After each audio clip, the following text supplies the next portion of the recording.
Já, komið sæl og blessuð. Það mikið deilt fiskeldi, laxeldi hér við þetta land og ekki síst eftir að Matvælastofnun vann tillögu að rekstrarleyfi vegna sjókvíaeldis Kaldvíkur HF með alltaf 10.000 tonna hámarks lífmassa af laxi á þeim viðkoma stað Seyðisfirði. Og það að ræða sem sagt ný rekstrarleyfi sem heimila annars vegar eldi á 6.500 tonnum af frjóum laxi og hins vegar 3.500 tonnum af ófrjóum laxi á Seyðisfirði. Nú þetta gerist þótt rétt 75% heimamanna séu andvíg þessari starfsemi og hitinn í þessu máli nær langt út fyrir Seyðisfjörð. En einn af talsmönnum baráttunar gegn þessum fyrirætlunum hingað komin í viðtal til okkar við rauðaborðið. Velkomin Katrín Oddsdóttir. Takk.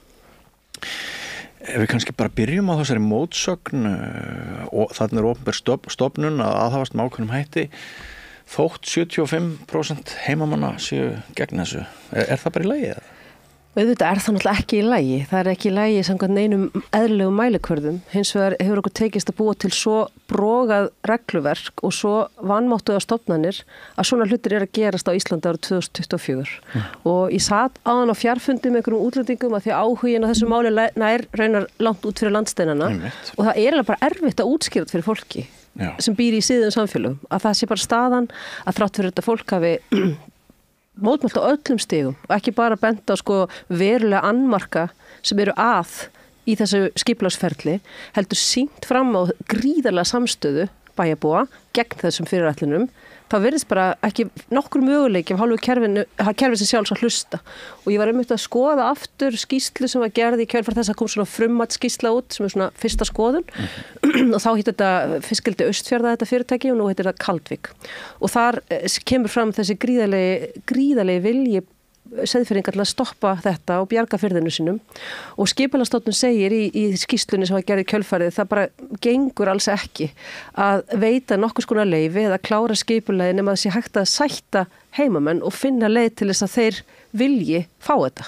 Þetta náttúrulega frekar augljóst en nú liðið nokkur ár og stjórnsýslan búin að þannig hlaupa í hringi og eftir þessum fyrirtækjum til þess að í raun og veru, ég ætla bara að leyfa mér að segja að hjálpa þeim að fá sitt í gegn og mér finnst það sem alvarlegast við þessu það ekki bara það að sé búið að dreifa ábyrðinni svo víða að enginn telur sér raunverulega að bera ábyrð eins og litla hænan einhvern veginn, þá það enginn sem tilbúin að taka á skarið og stíga inn og virða lýðræðislegan vilja bæjarbúa. Ég meina þetta bara svo ég myndi ákveða að reisa kamar í garðinum heimi á þér og mér væri bara alveg drull hvort þú hefðir á því jákvæða eða neikvæða skoðun.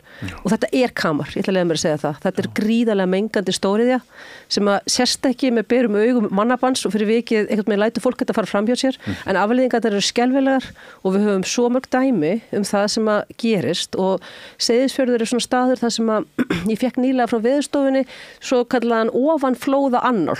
Það æðislegt plagg. Þetta 150 síður sem eru bara svona alveg frá 1600 og eitthvað öll þau flóð og þær skriður sem fallið hafa á þessum stað og þetta alltaf miklu hreyfingu þetta og við vitum það, marg skelfileg slys átt sér stað. Ekki síst með vaxandi úrkomu og hnattræn loftslagsbreytingum. En til dæmis bara sem dæmi það hvað þetta ferli glatað, þá hefur aldrei verið framkvæmt mat á því hvað geti gerst ef að flóð myndi falla á þessi mannverki sem eru í hafinu. Hvaða afleiðingar myndi það geta haft? Og við sátum nýlega, ég og nokkri Seyðfirðingar sem erum að reyna að stoppa þetta rugl á fundi með Landhelgisgæslunni og við vorum að ræða þetta, hvernig kæmi skipið til að bjarga fólkinu til þess að það kæmi snjóflóð og þessar kvíar myndur hreinlega bara fylla fjörðin af einhverju prömmum og drasli og það einhvern veginn engin svör. Svarið bara það að þetta eitt af því sem hefur bara ekki verið metið en samt virðist lestin alltaf bruna áfram og veita þessi leyfi. Og ég bara trú ekki öðru en að stofnanir eins og húsnæðis- og mannvirkjastofnun sem verður að veita byggingarleyfi til þess að megi í raun og veru fara af stað með þessa framkvæmd muni grípa í taumana þegar hún les þetta 150 blaðsíðna skjal ofanflóðið í Seyðisfirði sem náttúrulega stórskemmtileg lesning og þetta byrjar á því að einhver kona galdrar einhvern mann sem hefði lamið eitthvað barn og þá kemur þetta skrið á hann þetta alveg svona gamalt og svo þetta bara komið yfir í mjög fræðilegar og vísindalegar upplýsingar það að þarna sé náttúrulega gríðarleg hætta fyrir öll mannvirki í hafi vegna þess að þegar það fellur snjóflóð sem gerist tvisvar sinnum nýlega sem eru stór snjóflóð sem falla þarna fyrir þetta skriðurnar þá þetta bara slík höggbylgja að hún fer alveg yfir fjörðin. Fjörðurinn mjög mjór, þarna faræsstrengurinn svo kallaði sem einn af aðal fjarskiptastrengum okkar við umheiminn og sá sem að Færeyingar reiða sig mest á og það bara einhvern veginn að horfa á þetta svo mikið svona, þetta nánast eins og að horfa á okkur svona ofbeldisbrot, ætla ég að mér að segja. Að sjá þarna fólki standa saman ár eftir ár, mótmæla á öllum stigum sem hægt með öllum þeim faglegu tólum og tækjum sem þau hafa og andmælin hafa bara ekkert vægi. Það situr bara einhver Jens Garðar einhver staðar og segir bara víst ætla ég að gera þetta. Og ég bara skil ekki hvernig það getur verið komið svona fyrir okkur sem þjóð. Að við getum í hreinlega ekki stoppað þetta. Fyrir kosningar sögðu allir flokkar utan tveggja að þeir myndu leggjast gegn þessu, að Seyðfirðingar myndu fá að ráða sínum málum.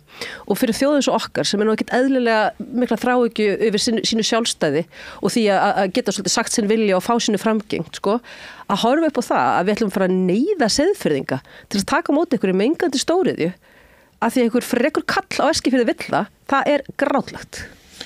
Það líka sko, mótrökin eru eins og þú hefur hér aðeins rakið, þau eru á svo margháttuðum level. Það er svo mörg rök gegn þessu akkurat í þessum þrönga lokaða firði. Já, til dæmis eitt núna nýlegt. Nú gerir Veðurstofan einhvers konar matum þessi ofanflóðu samt ekkert í sjó.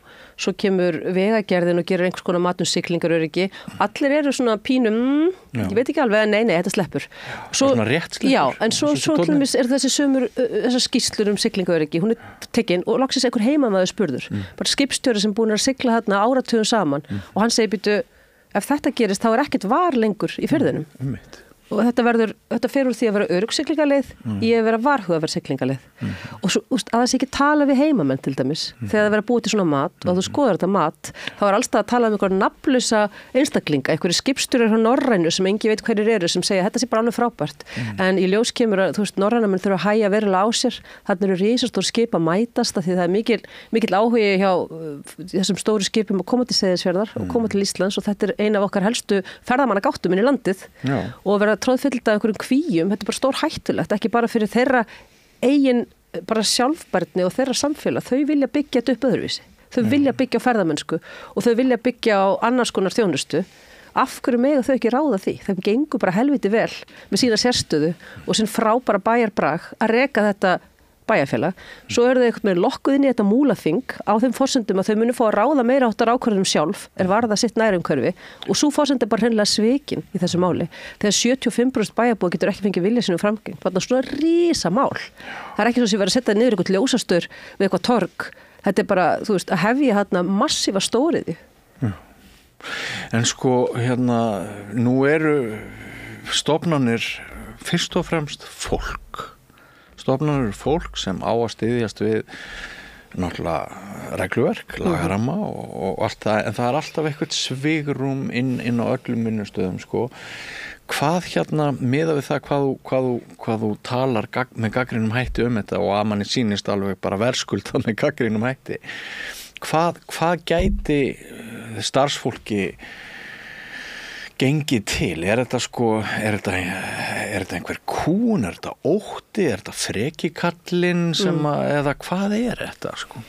Já, ég held að þau séu búin að koma sér út í eitthvað ákveðið horn eins og þarna hjá MAST og upplifið það að þau séu bara fylgja jafnræðisreglu og fara eins með allar umsóknir og því að það sé ekki sérstök heimild í lögum til þess að líta til lýðræðislegs vilja innfæddra eða bæjarbúa, þá ber þeim alls ekki að gera það, þú veist, og svona segja hver einasta stofnun lítur ægilega þröngt á sitt ábyrgðarsvið og þá endur bara uppi með rangar ákvarðanir, en þetta er mjög þekkt, þetta gerist líka við erlendis og þetta er kallað regulatory capture á enskunni, eða eitthvað skonar svona eftirlits yfirtaka, þannig að í raun geta stofnunarnar ekki lengur uppfyllt lagaleg skilyrði sín, eins og MAST á að vera að passa upp á það að hér sé ekki að verða stórvægileg umhverfisslys vegna þessa iðnaðar, en mér finnst hún freka vera búin að þróast út í það að vera eitthvað svona afgreiðslustofnun fyrir þessi stóru fyrirtæki og mér finnst ég sjá því miður og sama við kannski annars konar dýrahald, þá bara stendur þessi stofnun illa í lappirnar. Þegar kemur að velferðarsjónarmiðum dýra, náttúruverndarsjónarmiðum og annað, þá virðist einhvern veginn vera búið að marka einhverja braut sem er í þágu þessa iðnaðar en ekki í þágu lífríkisins á Íslandi eða náttúrunnar og í þessu tilfelli vilja fólksins sem á að búa við þetta, sko. Og það er náttúrulega mjög alvarlegt og þá verðum við bara að vona það að löggjafinn geti gripið inn í. Við erum komið með nýtt þing núna og þá það eins og ég segi, hafa fulltrúar allra flokka nema tveggja, allra nema Sjálfstæðis- og Miðflokks lýsti við vilja til þess að leyfa Seyðfirðingum að ráða þessu sjálfur. Þannig að besta mögulega svona leikurinn í stöðunni núna væri að Alþingi myndi slá vernd Seyðisfjörð með því að koma honum fyrir í 8. grein laga sjókvíaeldi, það sem eru tilteknir ákveðnir firðir eins og Eyjafjörðurinn sem að má ekki hafa sjókvíaeldi í. Og það væri minnst að gera til bráðabirgða og meðan það er ekkert með ráðið fram úr því hvort að fólkið vilji breyta skoðun eða hvað það er sem á að gera, en þú tekur ekki svona iðna og þröngvarunum upp á lítið þorp. Það gengur aldrei. Myndi, ef þessi leiðir í farin eru ekki komin á það stig að þessir aðilar geti krafist hárra skaðabóta eins og oft talað. Nei, að í lögum þá, löggjafinn hefur heimild til að breyta lögum eins og hann vill og ef hann ákveður að banna til hvalveiðar, þá á Kristján Loftsson að mínum að ekki eitthvað bóta rétt á íslenska ríkið. Það var búið að ákveða að þetta er ekki lengur í boði. Að sama skapi þá má löggjafinn að sjálfsögðu ákveða vernd tiltekinn stað á grundvelli mjög óvanalegra forsendna sem að mynda ekki ákveði fordæmi fyrir alla aðra, heldur segja bara, heyrðu, hérna verðum við að draga línu. Það er algjörlega sérstakar aðstæður í þessu máli og þú veist, það væri hægt að gera svo fallega, góða og skilmerkilega greinagerð með slíkri lagabreitingu að hún heldur fullkomnu vatni og þetta er ekki eitthvað sem er að beina gegn Kaldvík er með sjókveldi í Fáskrúðsfirði og víðar og er bara að græða fullt af peningum fyrir sína nossara eins og önnur fyrirtæki hér á landi, en það að ætla að fara víkka enn út kvíarnar og álíða það að þau eitthvað sérstaklega rétt til að taka Seyðisfjörð næst. Það er algjör helber miskilningur. Það er þannig ágallar á þessu skipulagi og bara á mörgum af þessum stjórnsýslulegu ákvörðunum sem liggja til grundvallar að það er ekki hægt að vaða svona áfram og Alþingi verður bara að stíga móðurlega inn í þetta scenaríu núna og segja nei, stopp nú. Og það sem við þurfum síðan að gera er að setjast niður sem þjóð og mynda okkur eitthvað skoðun á þessum málum. Það er ekki í lagi að hér vaði bara allir áfram í krafti auðmagns og valdi yfir vilja fólksins í landinu til þess að stýra því hvert við stefnum eins og er að gerast núna. Og það væri mjög gagnlegt til þess að halda þjóðfund og spyrja bara hreinlega, viljum við meira af sjókvíaeldi, viljum við fasa það út, viljum við hreinlega stoppa það og banna það eða viljum við auka enn á það og hvernig ætlum við að gera þetta, en það að vera bara með einhver göllu lög og vera sífellt að rífast það hvort það er að breyta þeim aðeins til hægri eða vinstri í staðan fyrir að spyrja þessar stóru spurningar, viljum við vera sjókvíaeldisþjóð? Akkur vorum við aldrei spurða því áður en þetta gerðist allt saman? Nei, það getur enginn svaraði hver tók ákvörðun það að leyfa fyrsta fiskeldi á Íslandi. Það er bara einhver ákvörðun sem liggur einhver staðar í kosmosinu og enginn skilur hvernig gerðist, en ljóst er að hún hefur hrundið á stað þessari skriðu af þessum eldisfyrirtækjum og eldisframkvæmdum og það er einhvað í stjórnsýslunni sem þjónkar við þessi fyrirtæki og ég get ekki alveg útskýrt hvað það er, en ég er búin að horfa á þetta út frá ýmsum hliðarlagfræðilega og því miður staðan svo að það er yfirleitt automatist ítt á já frekar en nei. Inn í stofnunum ríkisins. Já. Sko, þegar maður hittir fólk bara svona á laugaveginum og dagstælega og umræðan berst að þessu umræðefni þá finnst manni eins og að viðhorf Íslendinga sé jákvæðara til lagseldis, fiskeldis í landi heldur en í þessum opnu sjókvíum og maður hélt kannski að við værum það er náttúrulega að verða mjög mikil uppbygging á Reykjanesinu og Suðurlandi og hérna og manni hefur svona fundist heldur meiri friður með það. Já. Það er líka sko annað sem ég velti fyrir mér er þetta ekki svolítið svona bara, er þetta ekki tímaskekkja út frá þeim deilum sem orðið hafa? Við höfum ekki ennþá neitt minnst á náttúruvernd. Nei. Þú talar sko það nýðingsverk sem að þarna er framið gegn 75% íbúa, það lýðræðislega nýðingsverk, en hérna þá er ógetið þess að náttúran það er vaðið yfir hana og ekki góð saga frá Vestfjörðum í þeim efnum var sagt. Og svo það sem er áhugaverst við Seyðisfjörð er það að þarna er fólkið að berjast fyrir náttúruna, það er mjög augljóst. Þau eru ekki að berjast fyrir sínum fjárhagslega hagsmunum því ljóslega munu einhver störf koma þarna og einhvers konar uppgangur verða, þú veist, þeim er saman það, þau eru bara eins og íbúarnir í Ölfus sem fengur loksins að segja sína skoðun, þau segja nei takk, við áttum okkur á því að hér koma einhver störf, við erum bara ekki það desperat að það skipti máli að við fyrir að forna náttúrun í firðinum okkar og það verður náttúrulega auðvitað að hlusta á þetta og mér finnst svo skrítið líka að við Íslendingar höfum ekki komið okkur upp betri kerfum, við höfum til dæmis látið það yfir okkur ganga að fá ekki nýja stjórnarskrá þar sem að væri hægt að kalla fram þjóðaratkvæðagreiðslu á ýmsum málum, svo sem sjókvíaeldi, þar sem við erum með mælingar ár eftir ár sem sýna það að löggjöfin og regluverki í engum takt við vilja fólksins. Og þetta ekkert smá dýr mistök. Þess vegna vilja þau ekki breyta stjórnarskránni. Já, en þessi umhverfisli, ég veit það. Þetta er svo þægilegt fyrir þau. En þessi umhverfisli sem er að eiga sér stað í þessum bransa, við erum bara orðin hálf ónæm held ég sem þjóð fyrir því hvað þetta er alvarlegt. Og við getum hort til Noregs, þar sem að, þú veist, það er búið að loka laxveiðiánum þar, flestum sem eru stærstar og heilu firðirnir eru dauðir og við getum sagt, við erum aðeins á eftir þeim og þau eru hlæjandi á leiðin í bankan hérna að nýta okkar auðlindin nánast ókeypis. Við gerum þetta fyrir okkur örfá störf, þú veist, og mér finnst satt að segja hræðilegt að það sé staðan, að það sé svo komið fyrir okkur að við teljum þetta ásættanleg skipti. En nú vil ég ekki tala niður ykkur þorp, ykkur stað fyrir vestan eða eitthvað sem að telja þetta vera betra fyrir sig, en við skulum bara halda okkur þá við Seyðisfjörð og það verður þá að vera þannig að fólki sem segir nei takk að á það sé hlustað. Já. Maður skildi líka ætla í byggðalegu tilliti þá sæti Seyðisfjörður ekki alveg við sama borð og brothættustu byggðir á Vestfjörðum. Að þar ég veit það alveg sem maður utan á landi og byggðum sem hafa átt undir högg að sækja, hvað eitt starf skiptir miklu máli og gefur oft einmitt afslátt á náttúruvernd og framtíðarhagsmunum og þú hefur sjálf nefnt það við þetta rauða borðað þessa örvæntingu að ef eignir fólksins eru hrundar í verði, fasteigna verðið og svona þá er náttúrulega eðlilegt að ég held að sé bara hægt að kalla það örþrifaráð að fólk grípi til þeirra. En Seyðisfjörður er náttúrulega bara þetta er ekki byggð sem er í stórkostlegri kreppu. Alls ekki, þarna er ungt fólk að flytja núna, það verður byggingarleyfi, þú veist, það hefur auðvitað Seyðisfjörður hefur upplifað alls konar blómaskeið, þetta er mjög merkilegur staður og var alveg á tímabili ekki alveg ljóskort að Reykjavík að Seyðisfjörður eru höfuðstaðurinn hér, alveg halda því til haga. Þarna kom fyrsti talsíminn og svona og þetta er alveg stór merkilegur staður. Hann hefur rosalega mörg sérkenni sem íslenskt bæjarfélag. Þau hafa náð að varðveita gömlu húsin sín, þau eru með mjög mikið að listsköpun, þau eru með lunga sem er lýðhaldsskóli, þau eru bara byggjast upp á sínum forsendum og þau eru bara að gera mjög gott mót. Þau eru ekki öll sammála. Það er fólk þarna sem segir, ég vil fá fjölbreyttara atvinnutækifæri og það á sjálfsögðu að hlusta þau líka, en við getum ekki bara látið eins og þetta sé ekki að gerast. Og mér finnst ábyrgð Múlaþings mjög þung í þessu máli. Það eru þau sem leyfa því að viðgangast að vita að svona stór hluti af þessu bæjarfélagi er algjörlega á móti einhverju sem er yfirvofandi og þau virðast ekki með neinum hættir en að grípa inn í til að aðstofa fólkið eins og lofað var við sameiningu að þeirra vilji náðu fram að ganga. Og þess vegna er þetta svo grátlegt með Seyðisfjörð og þess vegna verður þetta stoppað og ég er ekki að segja að verður að stoppa þetta verður stoppað. Þetta mun verða stoppað. Þetta gerist ekki. Út af því að þessi rök sem hafa verið notuð annars staðar á landinu, þau eru skiljanleg. Fólki segir, við viljum þessa vinnu, við vitum að við erum að fórna einhverju, en þar eru mótrökin svo sterk, þau vilja þessa vinnu, þau vita að þau eru fórna einhverju, þau eru reyndar að fórna miklu stærri hagsmunum en þau ættu að hafa valda á en allt í lagi, gott og vel. Það er ekki hægt að segja að sama gildi þarna megin. Þarna megin er fólkið alveg skýrt allan tíman og það er búið að gera þetta með eins ítalegum hætti og hægt er. Það var sjálft Múlaþing sem baði með þessa Gallup-könnun sem sýndi að 75% eru á móti þessu.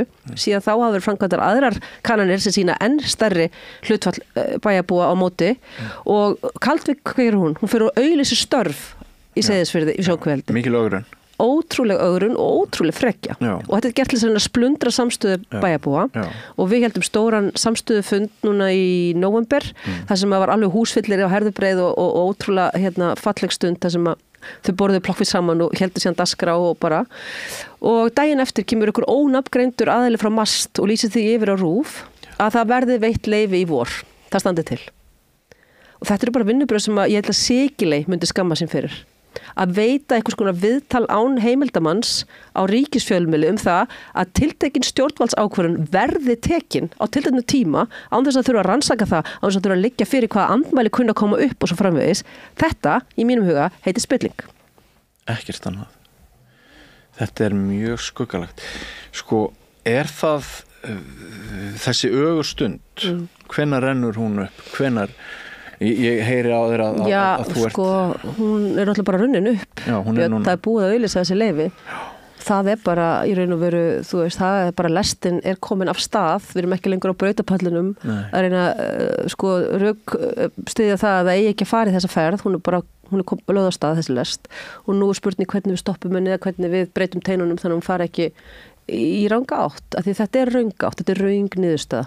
Mér alveg sama þó einhverjir þurfi nauðsynlega að græða peninga í þessu tilfelli, þá það siðferðilega og lýðræðislega og út frá náttúruvernd fullkomlega rangt að leyfa þetta.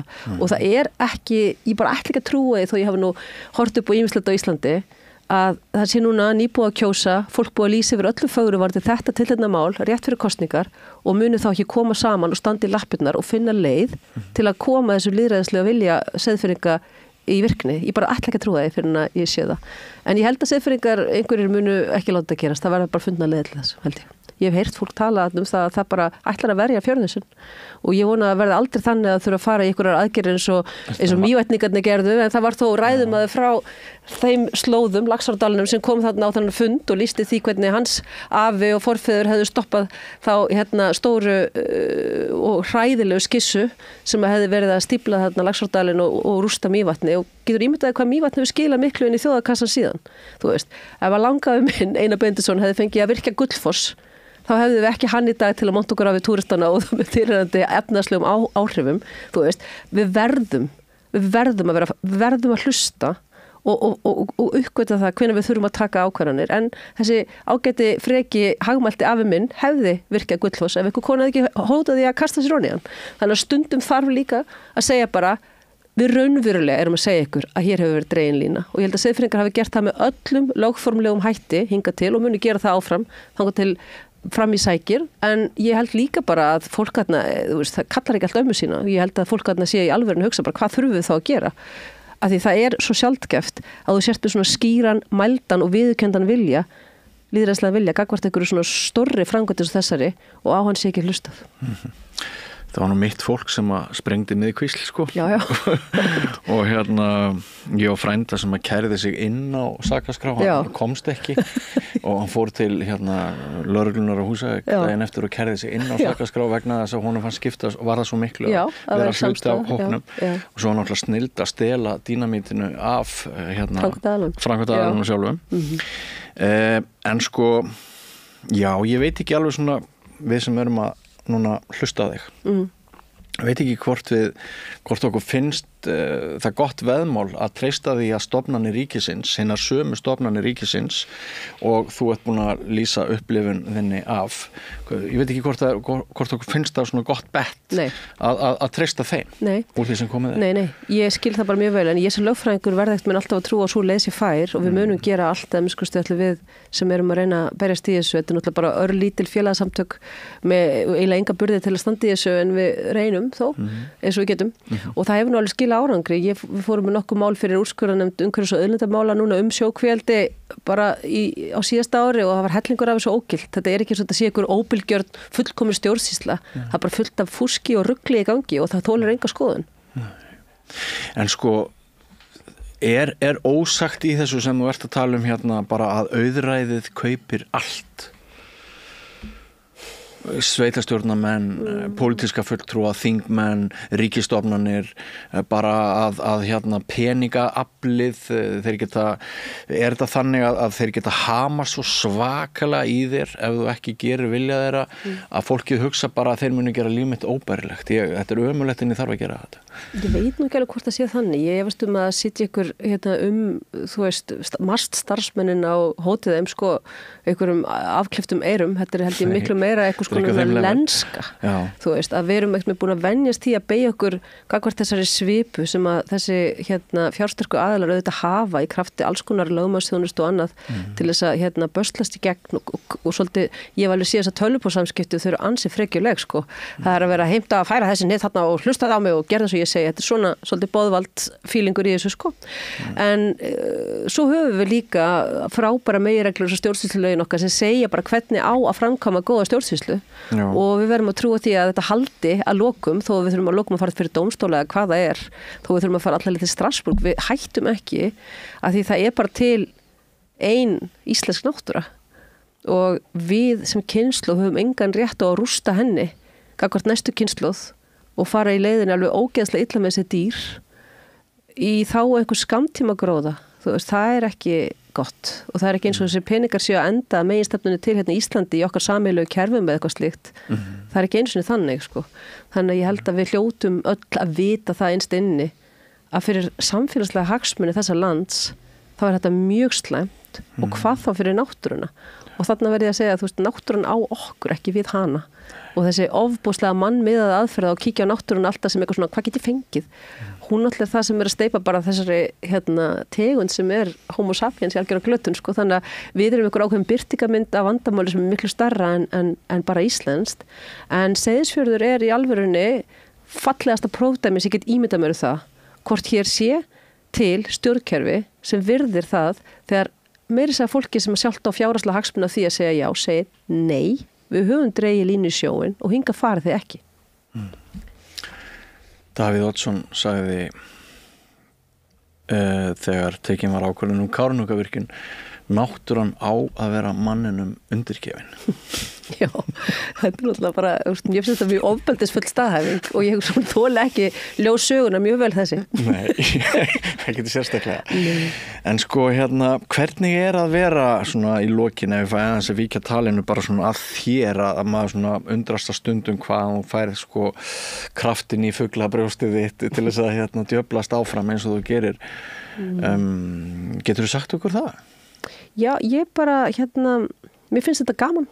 Mér finnst gaman að berjast fyrir því sem ég trúi á og ég veit ekkert af hverju ég alltaf búin að sogast inn í einhverju öll þessi dýramál, það nú bara grundaleg tilviljun, en ég alltaf bara sitta uppi með það að ég sé bara, mér þykir bara ógeðslega vænt okkar sameiginlega kerfi og okkar sameiginlega bara svona samfélagslega auð og mér finnst Ísland vera frábær staður. Ég kem alltaf og nöldra en ég vil samt segja ég elska þetta land og ég elska þetta fólk sem býr og þetta alveg stórkostleg þetta stórkostlega tilverustaður að vera á okkar land og þess vegna svo grátlegt að við getum ekki viðhaft betri vinnubrögð þannig að við getum betur heyrt hvort í öðru og sætt málin og lagað og gert betur að því ég held að við höfum algjörða burði til að gera það og maður bindur alltaf vonir svona í kjölfar kosninga við að komi nú eitthvað aðeins betra og aðeins bjartari tímar en náttúrulega svo horfum við bara upp á fólk sem Bjarni Benediktsson henda inn einhverju hvalveiðileyfi í einhverju frekjukasti sko og þetta er náttúrulega ekkert auðvelt sko en mér finnst þetta samt raunverulega mjög gaman sko ég bara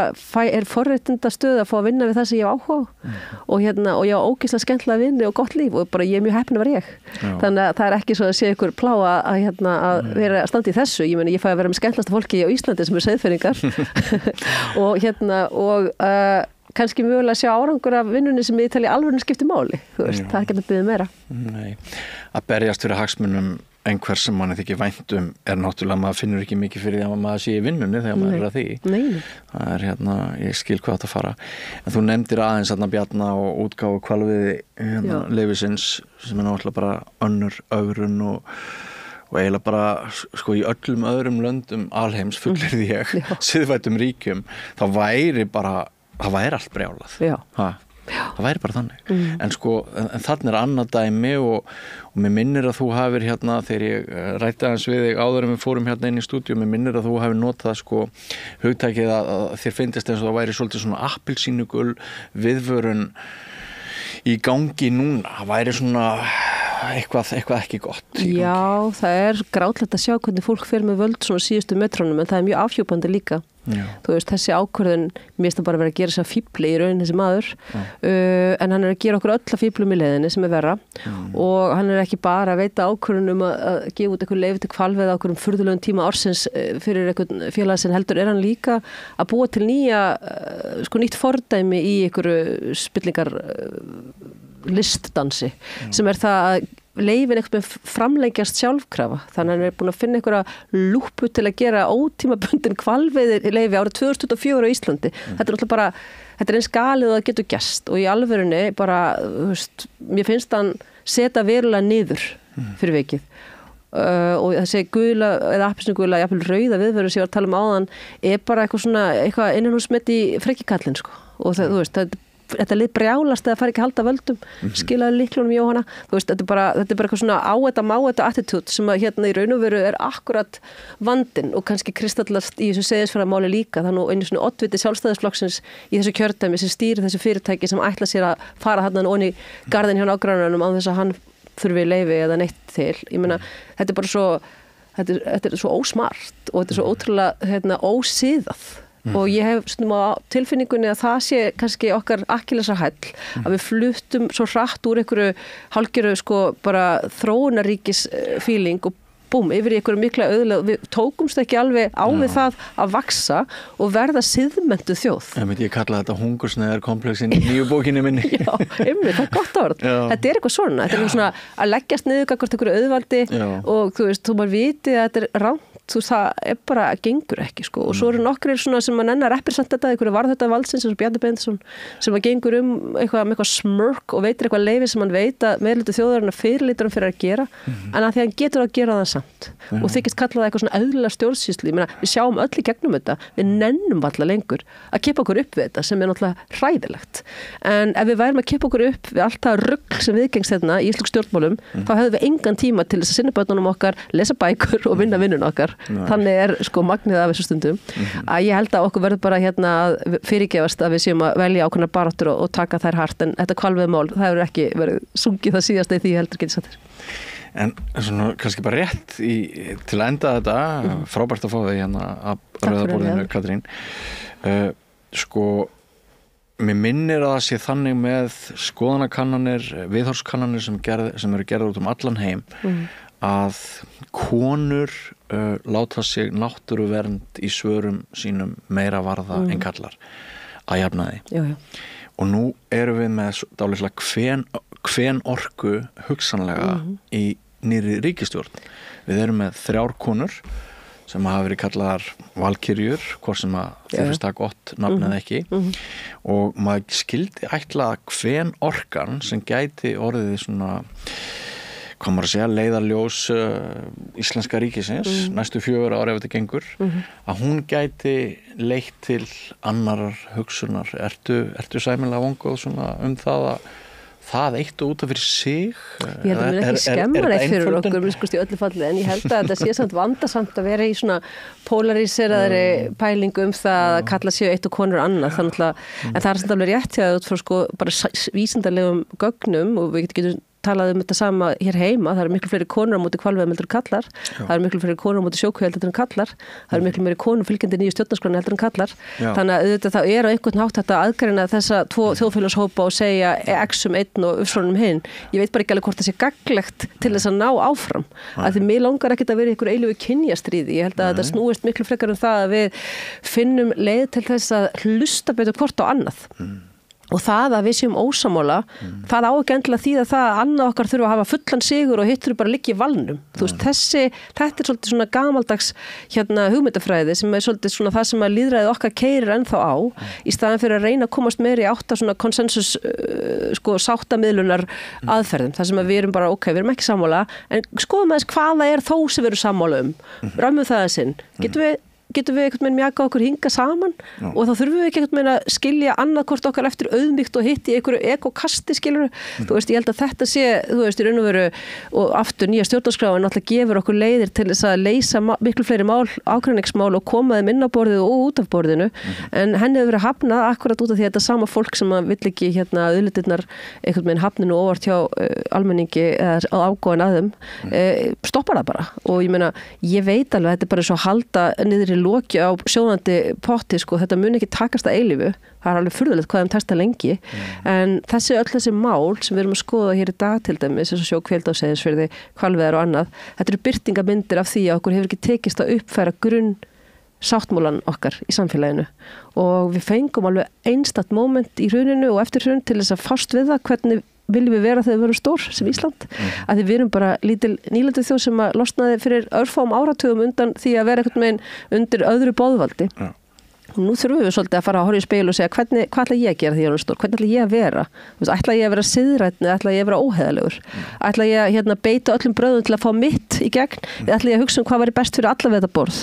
Alls konar svona stóra spurningar sem við náum ekki að taka, að því við erum föst í einhverju neti gamals og úreldskerfis sem að leyfir sömu villurnar og það er alltaf til eitthvað fólk sem að vill komast upp með að stela eða taka eða misbeita valdi, en það sé alltaf leitt til valda og fái síðan að misbeita valdi valdi sínu ekki sjálfsagt og við höfum enga varnagla eða handbremsur til að stoppa það þegar það gerir það.